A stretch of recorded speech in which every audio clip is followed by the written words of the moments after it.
wabarakatuh. Perkenalkan, nama saya Febriani Dwi Azahra. Saya dari 12 Ursa Mayor. Di sini saya akan menjelaskan materi tentang globalisasi. Apa kalian tahu apa itu globalisasi? Pengertian globalisasi yaitu hal yang mendunia, dan globalisasi berasal dari kata globe yang artinya bola dunia. Nah, globalisasi mempunyai dampak negatif dan positif. Dampak positifnya ialah 1. Berkembangnya ilmu, pengetahuan, dan teknologi. Nah, yang kedua itu pengiriman dan penyampaian semakin mudah dan cepat, misalnya melalui sarana audio, visual, dan telepon seluler. Nah, dampak negatifnya ialah yang pertama, itu ada penyebab virus. Yang kedua itu ada monitor kondisi ekonomi yang terjadi ketika suatu negara mengalami keuangan. Nah, yang ketiga itu memicu kerusuhan yang mengandung unsur separatisme dan sara, seperti ras, suku, dan antar golongan, kelompok yang akan menimbulkan pemecahan. Dan di sini ada beberapa dampak pada komunitas lokal.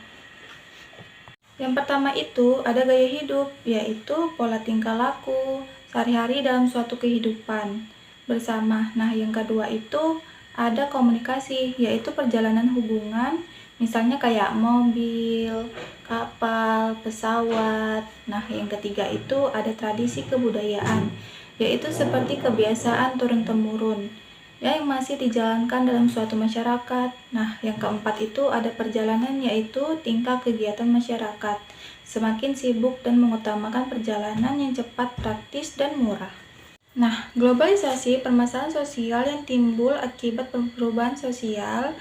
Pengaruh globalisasi itu terbagi menjadi 2, yaitu yang pertama ada kenakalan remaja, yaitu ketertiban remaja dalam hal-hal yang melanggar hukum, misalnya kayak pencurian, pembunuhan, narkoba, dan lain-lain.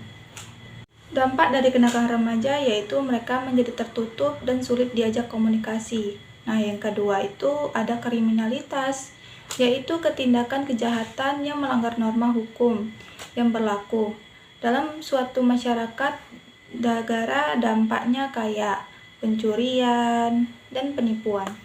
Nah, yang terakhir itu ada strategi dan pendekatan pemberdayaan untuk mengatasi kepentingan sosial akibat globalisasi. Yang pertama itu ada strategi fasilitatif, bertindak sebagai fasilitif yang menyediakan berbagai sumber daya informasi, sarana dan sebagai sarana konsultasi, misalnya kayak masalah peningkatan kesejahteraan masyarakat. Nah, yang kedua itu ada strategi reedukatif, digunakan apabila diketahui adanya hambatan-hambatan sosial budaya dalam upaya penerimaan suatu inovasi, misalnya itu mempersiapkan rasionalisasi terhadap penerimaan.